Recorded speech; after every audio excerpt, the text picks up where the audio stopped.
Problema mo ba ang audio mo sa ginagawa mong vlog? Maingay. Ang ingay ng background. Ganon.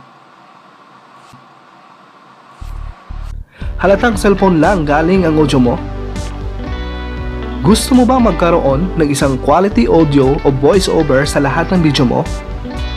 Yo, what's up? John Owens here.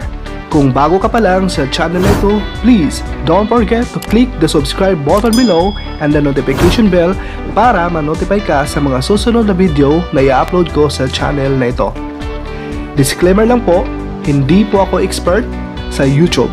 Lahat ng video tutorial ko dito ay naka-base lang din sa experience ko bilang isang aspiring YouTuber gaya mo. Hangad mo bang magkaroon ng isang maganda at quality voiceover sa lahat ng video mo? Alam ko kung ano ang nasa isip mo. Mahal yan.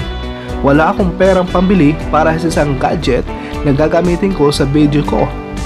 Naiintindihan kita kapatid, dahil ganyan din ako dati. Akala ko hindi ko afford ang magkaroon ng isang magandang mic na gagamitin para sa audio o voiceover ko. Dahil sa isang kaibigan ko, inintroduce niya ang isang mic na ginagamit niya na kasing ganda din ng ibang mic na sobrang mahal. Akala ko di ko ito afford. Pero nasyak ako nung nalaman ko na abot kaya lang pala ang price ng mic nito. Kasi noong una, habang nanonood ako ng mga reviews tungkol sa mga mic na ginagamit sa vlogging, talaga namang hindi ko afford dahil triple ang presyo nito. Kaya nung nagkaroon ako ng chance na malaman na quality din pala ang mic nito, hindi na ako nagdalawang isip pa na mag-order nito sa Lazada. Gusto kong i-share sa inyo ang brand ng mic na ginagamit ko. Introducing Boya BY-MM1 Shotgun Video Microphone Universal Compact on Camera Mini Recording Mic. Directional condenser for DSLR, camcorder, iPhones, Android smartphones, Mac, and tablet. Disclaimer po ulit, hindi ko po sponsor ito. How I wish! Sa ngayon, ito ang ginagamit ko sa audio at voiceover sa lahat ng video ko.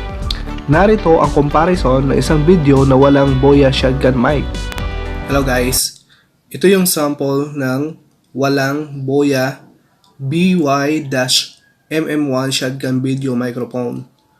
So kung mapapansin niyo sa pag-record ko na to, halatang naririnig nyo yung mga background noise. Okay? So yan yung walang mic. So, napakaganda talaga pag magbo-voice over tayo or gagawa tayo ng video, meron tayong condenser mic. So, ito yung wala. Ito yung walang Boya na sample sa ginawa kong video ngayon. At narito naman ang merong Boya shotgun mic. Boya BY-MM1 shotgun video microphone. So, mapapansin ninyo, napakalinaw, napakaklaro talaga ng voice over dito sa ginagawa kong sample video na ito. So guys, kayo na lang ang mag-compare sa dalawa ng meron at saka ng wala kung alin ang mas maganda. Okay? Thank you. So mga biyesta, kayo na po ang humusga kung alin dyan sa mga sample video ko ang may magandang resulta. At isa pa sa mga nagustuhan ko, kapag gumagawa ko ng voiceover sa mga video ko, ay itong parang balahibo ng pusa. Nakalimutan ko lang ang tawag dito. Nakakatulong ito para i-filter ang mga background noise. Kumbaga, maganda ang lumalabas na voice quality kasi na-eliminate niya ang mga ingay na hindi dapat kasama sa pag-record mo. Lalo na kung ikaw ay nasa labas. Kung wala itong filter na to, kahit ang hangin ay masasagap nito kapag nag-record ka. Kaya malaki ang tulong nito para maging maganda ang kuha ng pag-record mo. Ilalagay ko sa description sa baba ang brand. At kung interesado ka sa mic nito, click mo lang ang link para makita mo ang specs ng mic na ito. Napakamura lang ng mic na ito compare sa ibang mic na ginagamit ng mga vloggers. Kung nag-uumpisa ka pa lang, gaya ko, ay highly recommend itong mic na ito kasi solid naman ang ibabayad mo at napakaganda rin ng quality nito. Yun! Kung nagustuhan mo ang video na ito at kung meron kang tanong regarding sa ginawa kong review sa mic na ito, just comment down below at sisikapin kong masagot ang mga katanungan mo.